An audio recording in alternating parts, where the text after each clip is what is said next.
on me, I get you. This guy pulled off on me neat still, I rate him. The Porsche, that's something different. That's why the 1000cc's there, you know what I mean? Wow. You don't know nothing about that nightlife. I'ma go home when the time right. I'm with two bad shorties from my timeline, and them haters steady watching from the sideline. You don't know nothing about.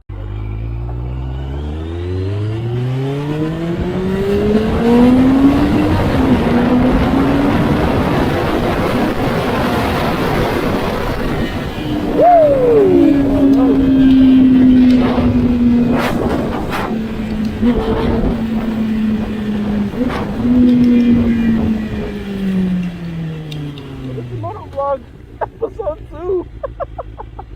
You know me already. In today's video, I'm going to be answering people's questions as to what bike I own, when I got it, how much cc's, fuck, what else? How easy is it to ride a motorcycle? And anything else that comes up to mind, pretty much. So we're gonna get it started. Honestly, I got it for a decent price. I think it was for a decent price because before he was selling this bike for 4,000 and change, I guess because of the whole COVID hit everybody, he ended up dropping the price to 2,500 for this motorcycle. So I ended up getting 600cc motorcycle. Ended up getting a 600cc motorcycle. A pretty decent price. I would say this bike was still, in my opinion, 2,500 for 600cc. You don't find that often, especially these days when now everybody's going back to work. The COVID thing is starting to slow down. Everybody's getting the vaccines and whatnot. So now I'm seeing 250cc to 300cc at the same price that I got this one. So that's pretty wild to me. A whole lot with you, but I got this 2,500, 650. It moves, you know what I'm saying? I'm looking for something now a lot faster. I've never owned a bike prior, so you know what I mean. This was a good start for me, honestly. Now a lot of people do say and do recommend other riders, especially new riders, to start on something smaller like a 250 or a 300. Me personally, I don't recommend that, because the people that I know that has owned 250, 300 have gotten bored of it within a week and just sold it. I wanted me a 600 to 1,000. Now, if you have a 1000cc bike as your first bike, you're wild and old. But 600 from me personally, and I recommend, is a good start, because if you're smart, you would kind of get throttle control. Now, obviously, you don't need to learn how to drive a manual or know how to drive a manual to ride a bike. Yes, bikes are manual, but everything is the opposite of a car, a manual transmission car. So everything that would be at your feet, like throttle, clutch, all of that is at your hands now. And that's exactly how I learned. Shout out to the whole business. All I know about manuals. Now, man, watch a few YouTube videos. I get the concept of manual transmission. But to actually do it, it was a different thing. And I started on a manual transmission car. It was a Mustang GT350 is what I started on. Torquey as shit. Could you imagine I started on such a high-end, powerful-ass car like that just to get on a bike? So it's pretty much, you know, it's pretty much throttle control pretty much. And I might have another video of me teaching you guys how to drive, or my bad, ride a motorcycle. It's literally about throttle control. I got this bike close to winter time, and I started off just riding around the block, just learning the throttle. Honestly, when it came to riding a bike, my fear was turning. I'm not gonna lie to you. Everything else I felt like I can do perfectly fine. It was turning, making sure you have to look where you're turning in order to get the bike to move where you want it to move, you know what I mean? So for example, let's show you right now. Advanced light, thank you. So when you're turning, you have to look where you're turning to. and lean the bike. For most people, people throttle too hard, especially for a 600cc bike.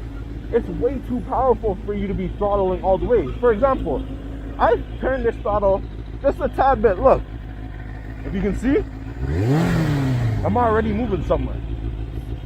Now, certain people now have the urge of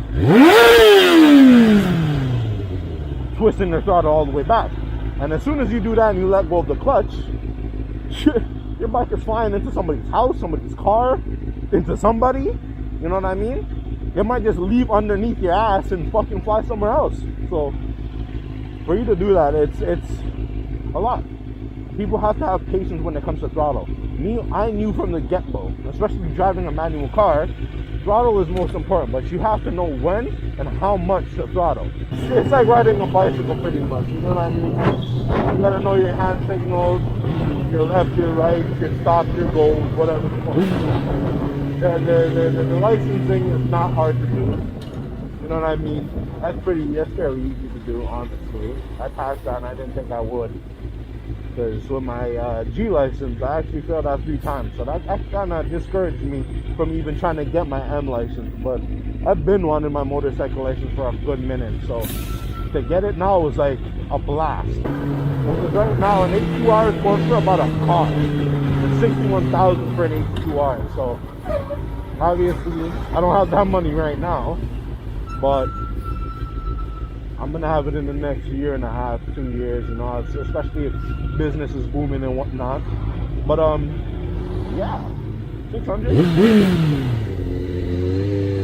is the way to go, man. For me, personally, I recommend anybody that has any type of patience to deal with a higher CC bike, get it. It's just a learning thing. You'll learn eventually how to get throttle control down, how to get the shifting down. Like, nothing is hard when it comes to this. If you've driven a manual car, I'm not even half to drive a manual car, but if you've driven a manual car, it makes it so much easier. It feels not even paying attention. This is why I have this GoPro too, so proof that motherfuckers like this don't know how to drive. This bike alone is moshing up the streets, dog. So for me to get something fucking bigger in CCs, it'll be problems. Trust me when I tell you that. But as for stalling, it stalls just like any manual car. Obviously, throttle is the best thing to do. And I'm gonna give you guys a tip. Obviously, I will post it in another video. But when you're letting go of the clutch, just let it do its work. You don't even have to touch your throttle too much. Let it roll off first, and then you're able to throttle. You know what I mean? Make it easier for you guys. If I learn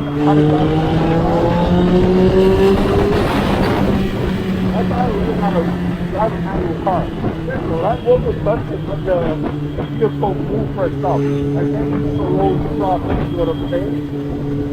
People say, oh yeah, let go of the clutch, and then it makes it confusing for a lot of people, including myself.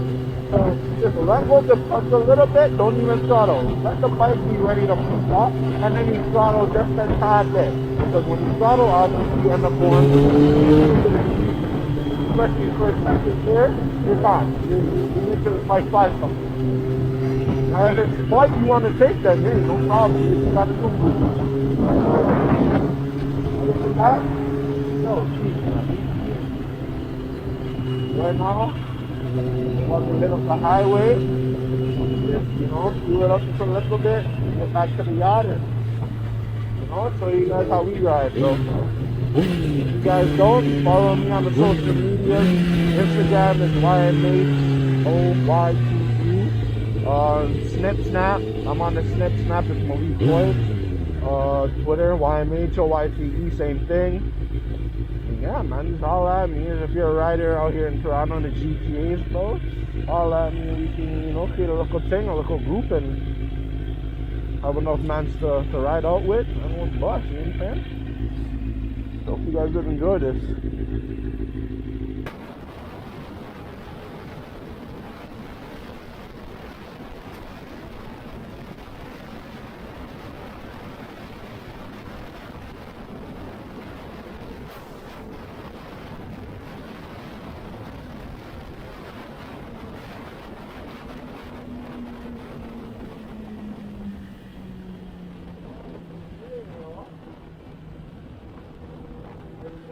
reason why you get an action camera. Like, people don't know how to fucking